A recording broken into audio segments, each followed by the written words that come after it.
They say storms test more than fences and roofs. They test the weight of silence a man can carry. That night, the rain didn't just fall.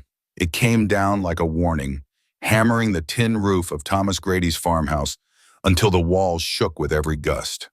At 73, Thomas had seen his share of tempest overseas and here at home. He stood by the window, one hand curled around a chipped mug of black coffee, the other braced against the sill. The creak of the house in the wind gave him comfort. It meant the place still held. Beyond the porch, the gravel road was little more than a gray blur between two trembling lines of pines. The downpour blurred everything, made the night look endless. That was when Thomas saw her. A figure, slight and frail against the fury of the storm. No coat, no umbrella, only a sweater clinging to her thin frame. Soaked and heavy. Her steps dragged, not frantic, but bone-tired, like someone who had walked further than her body should have allowed. Thomas set the mug down. No one walked that road after dark, not in a storm like this, not unless they had nowhere else to go. Pulling on his coat, he grabbed a flashlight and stepped out. The wind slapped him sideways, filling the folds of his flannel with cold rain. He moved toward the gate, light cutting faint streaks through the sheets of water. "Hey," he called, his voice firm but steady. "You all right?" The girl froze. Slowly she turned, her pale face gleamed wet under the beam, her wide eyes not fearful but wary, like someone who no longer trusted what she saw. She couldn't have been more than 17, maybe 18, yet there was something older in her gaze. Thomas lifted the flashlight higher, letting her see his weather-lined face. "Got a barn," he said, voice low, steady, meant to ground her against the storm. "Dry roof, wood stove, better than this." She wavered, one step back, then two forward. At last, she gave the faintest nod. That was enough. The barn groaned as Thomas pulled open its side door. Warmth met them, faint but steady. The scent of hay, pine and thyme. A propane lantern flickered to life under his hand, painting the shadows gold. He reached for a wool blanket, military surplus but clean, and draped it across her shoulders. "Cot's there in the corner," he said gently. "Heater'll kick in once the generator settles. Nothing fancy." The girl said nothing. She clutched the blanket like armor and sat, shoulders hunched, still dripping from the rain. Thomas didn't press. Some folks walked out of storms with more than rain weighing them down. He tipped his hat, left her space, and stepped back into the howling night. The storm dragged on.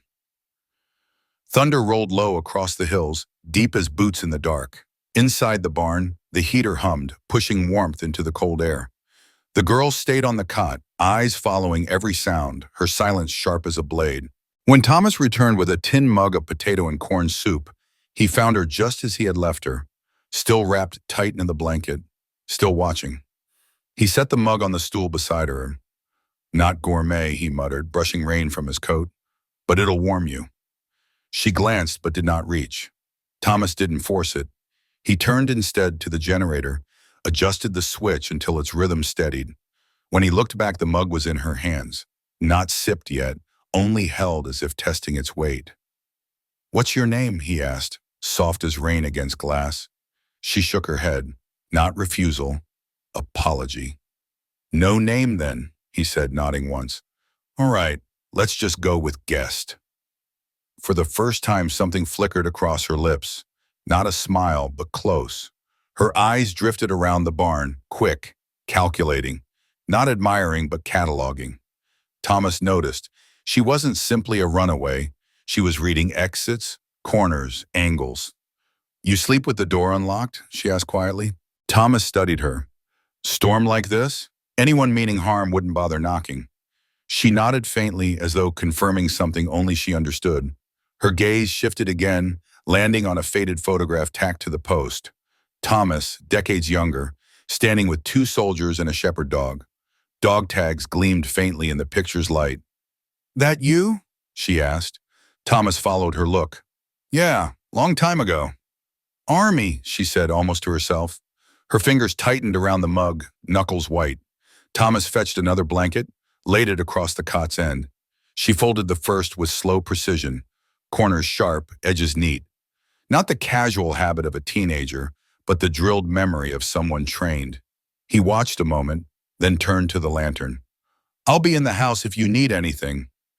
"Here, coyotes, just bang the post." She lifted her head. "You always help strangers in the dark?" His hand lingered on the door. "Not always."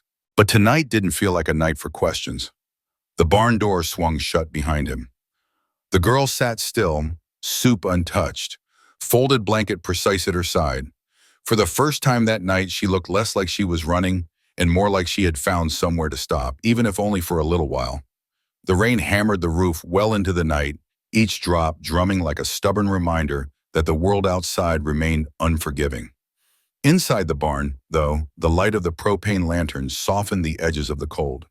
It wasn't comfort, not exactly, but it was something close. Thomas returned again, carrying a folded towel and a second mug, steam rising faintly. He placed both within her reach, never asking, never hovering. The girl watched him as if each move carried a hidden purpose.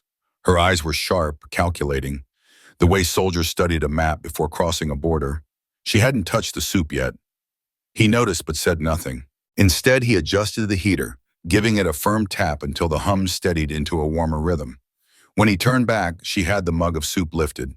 She still didn't drink, only let the steam rise into her face, warming her cheeks and fingers. "Picture by the stairs," she murmured, her voice barely louder than the storm. "The man with the dog tags. That you?" Thomas followed her gaze back into memory to the farmhouse wall. "Yeah, that's me, a long time ago." Her lips pressed together, unreadable, but her eyes didn't leave his. Airborne, she said finally, as if reading the truth beneath his skin. Thomas nodded once. "First Division." Her hands tightened around the mug, and for a fleeting second, the mask slipped. Something unspoken passed through her eyes. Recognition, maybe pain. He didn't push.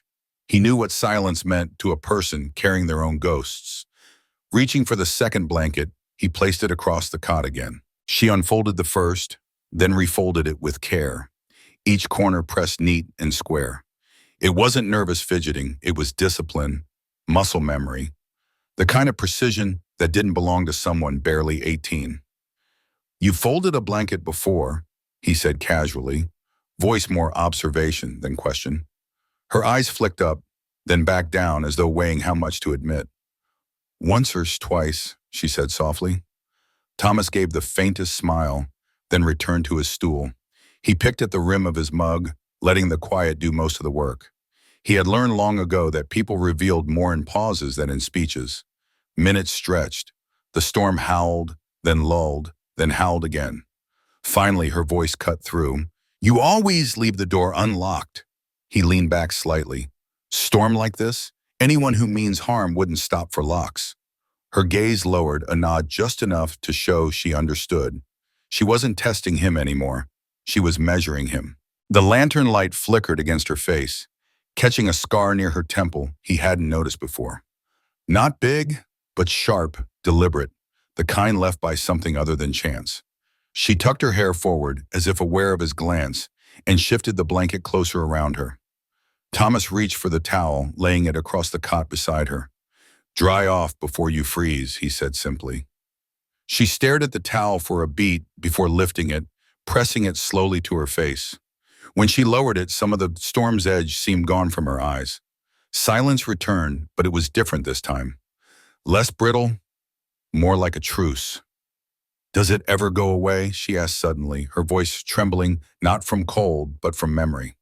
Thomas knew at once what she meant. He looked toward the barn window, where the rain streaked like veins of silver down the glass. "No," he said after a long pause, "but it gets quieter."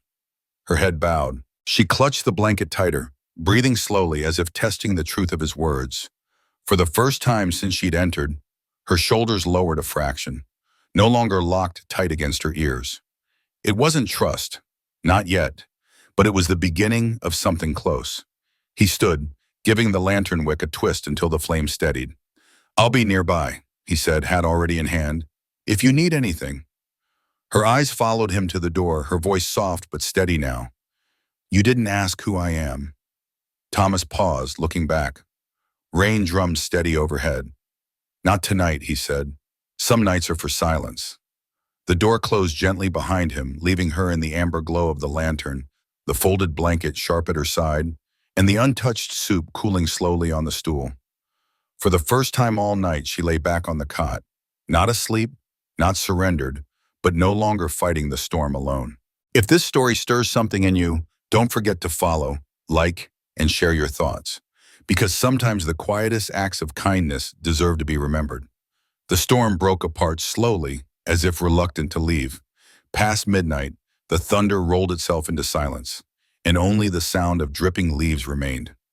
Mist gathered in the fields, a pale veil shifting under the moon's half-hidden glow. Inside the barn, the heater clicked and hummed, steady now, filling the air with warmth that pressed against the night's chill. The girl lay on the cot, eyes open, staring at the low beams above her head. She wasn't resting. Her hand drifted toward the folded blanket, fingertips brushing over the edges, not idly, but with familiarity, like a soldier checking equipment in the dark. Across the yard, a light flicked on in the farmhouse, then off, then on again. Thomas moved about inside, the rhythm of his steps muffled by distance. The girl pushed herself upright, padding barefoot to the side window. She crouched low, one palm pressed flat to the wooden floor. Her posture was deliberate, practiced, born not of fear but of training. The barn door eased open behind her. Thomas stepped in quietly, carrying a folded sweatshirt and a dry pair of socks. He stopped when he saw her stance near the window. "Didn't mean to startle you," he said, voice low. "You didn't," she replied with turning. He held the clothes out. She crossed to him, took them without hesitation, and set them neatly at the edge of the cot. "You slept a little," he observed. "Enough," she answered. Her eyes flicked again to the window, scanning the tree line as though expecting something more than owls or coyotes. "Still watching?" Thomas asked, following her glance. She hesitated, then asked instead, "Your radio still work?" He raised a brow. "Not much to hear out here. Weather reports, crop updates, when the power's down.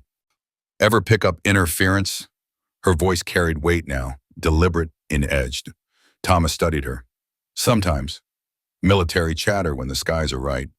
She gave no reaction, no blink, but silence stretched sharp between them. He didn't pry further. Instead, he reached for a dusty canteen on the shelf, offering it to her. "You talk like someone who's seen more than most girls your age," he said. She unscrewed the lid, took a slow sip, and lowered her gaze. "And you talk like someone who knows not to ask too much." A dry smile tugged at his mouth. "Wasn't always a farmer." The heater hummed in the corner. The lantern's flames swayed as the wind pressed against the barn walls. Neither of them filled the silence right away. This time it wasn't heavy. It was full, as if both understood the weight carried in not speaking. Finally, she asked, almost as an afterthought, "You served a long time ago. Does it ever go away?" Thomas turned his eyes toward the window, where darkness pressed against the glass. His voice was steady when he answered, "No, but it gets quieter." Her fingers curled around the canteen, holding tight. She nodded once, as if filing the answer away for herself. Then she lifted her eyes. "Thank you for not asking more than you had to." Thomas adjusted his coat.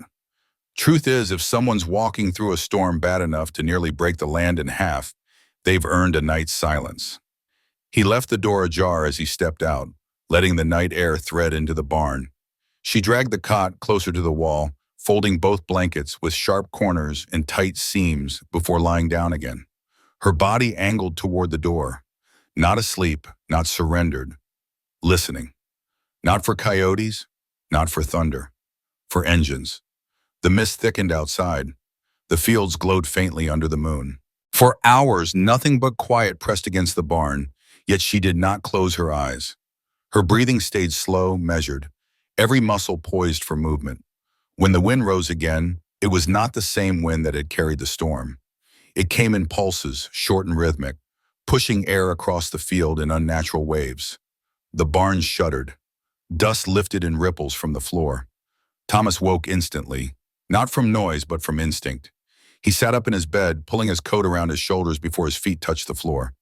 The window pane rattled twice, the glass trembling as a low vibration climbed up from the earth into his chest. This wasn't thunder. He stepped onto the porch, boots striking wet gravel. The sky above the barn was no longer black.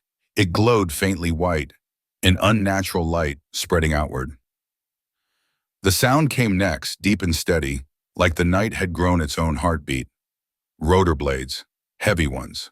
Thomas's breath caught as he watched mist whip into violent spirals above his field. The trees bent not from storm, but from engines carving air into submission. He knew the shape before he saw it.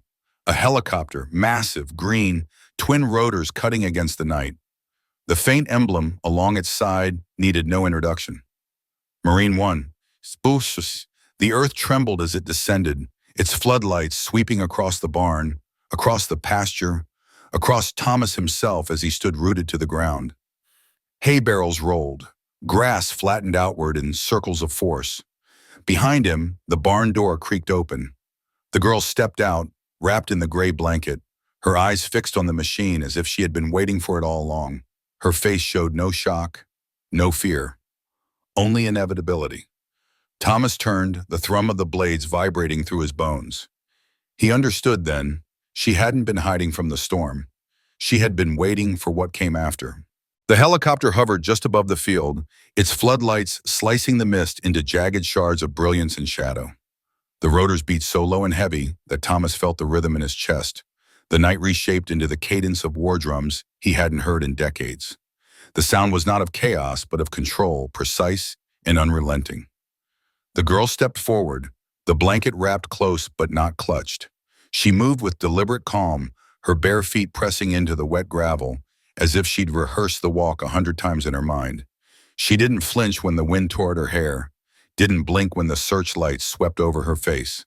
The rear bay door opened before the machine had even touched the ground.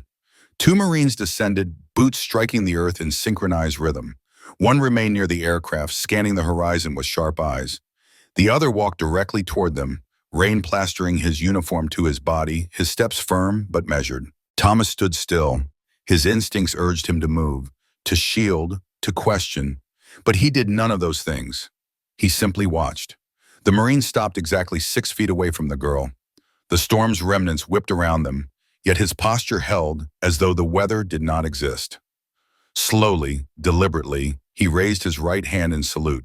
The girl returned it without hesitation.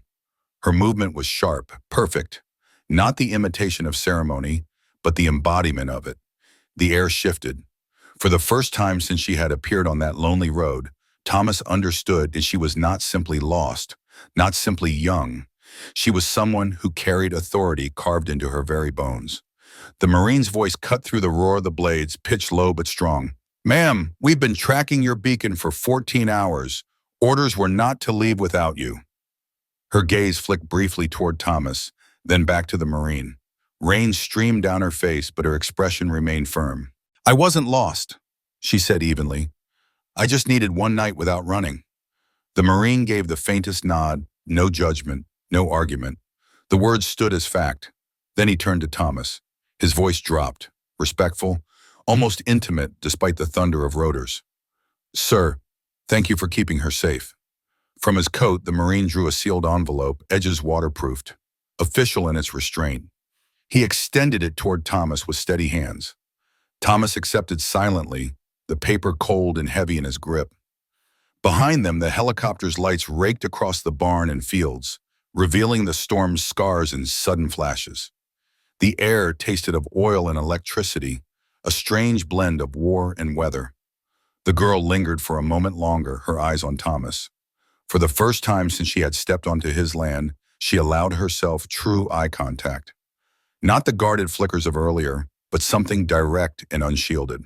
"You didn't ask," she said softly, words nearly swallowed by the roar above them. "That's why I stayed." She turned, walking toward the ramp with steady steps. No backward glance, no stumble, only purpose. The Marines flanked her as she disappeared into the bright cavity of the helicopter.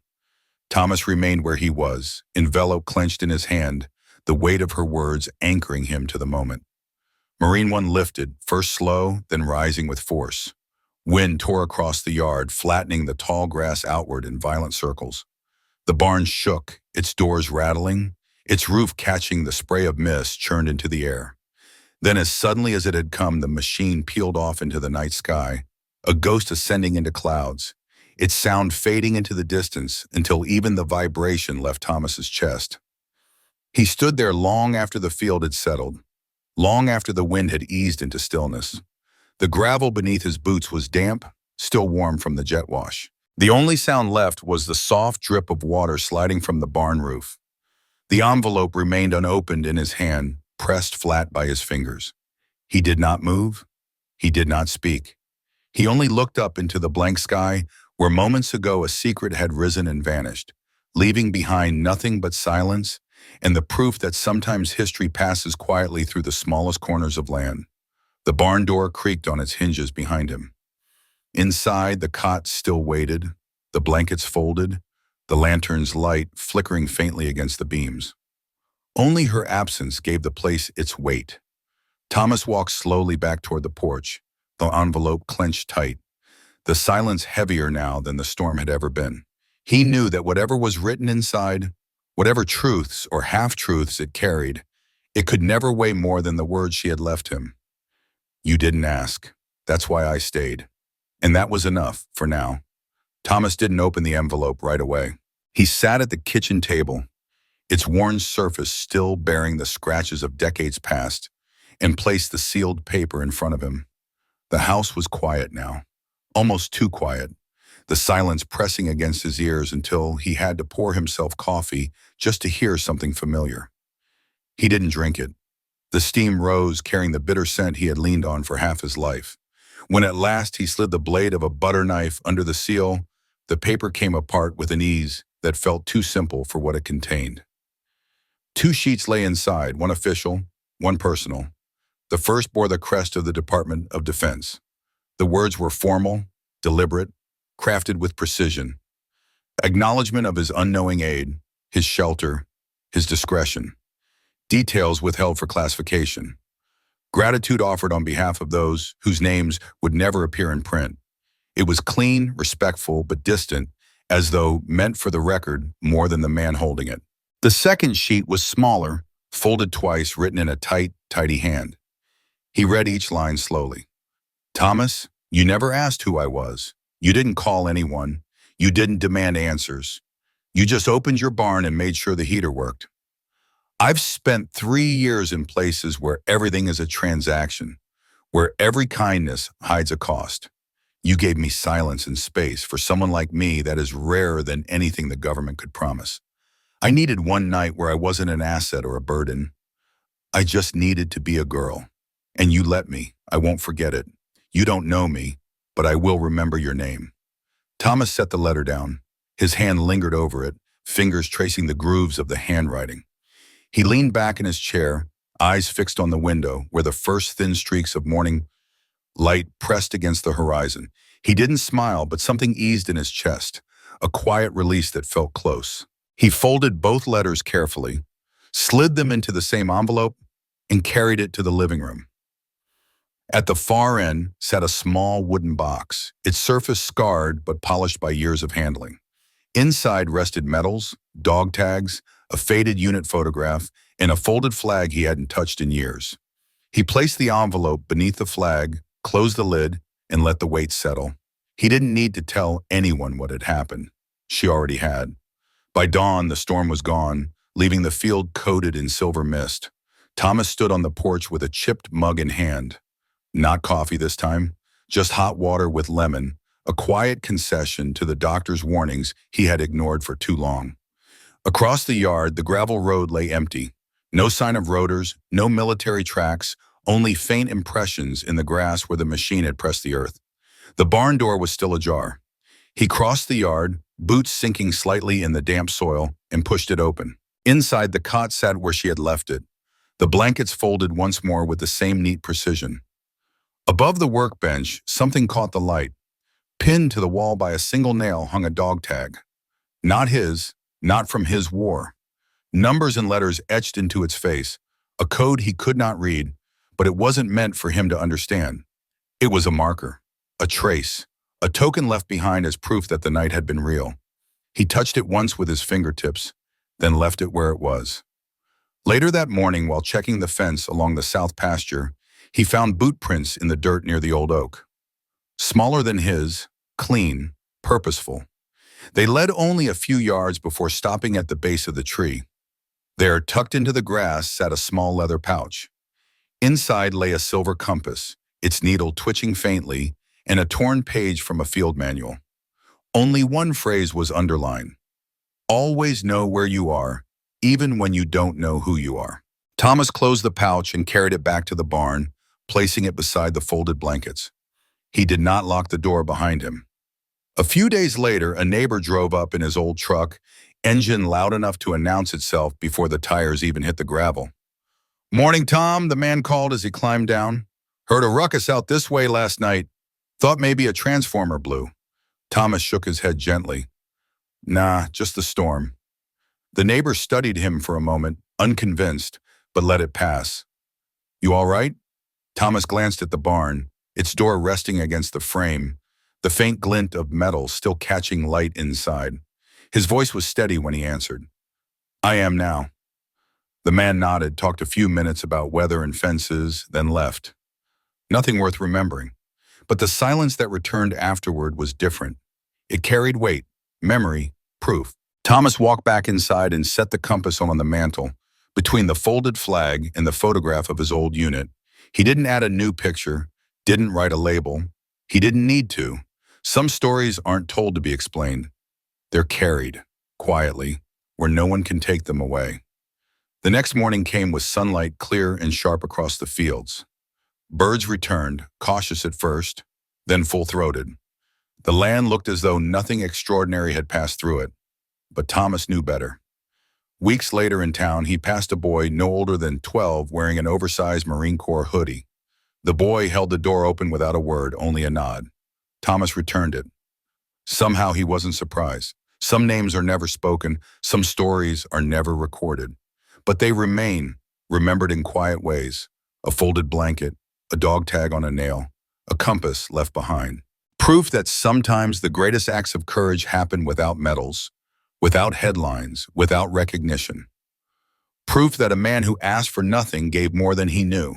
And for Thomas Grady, that was enough.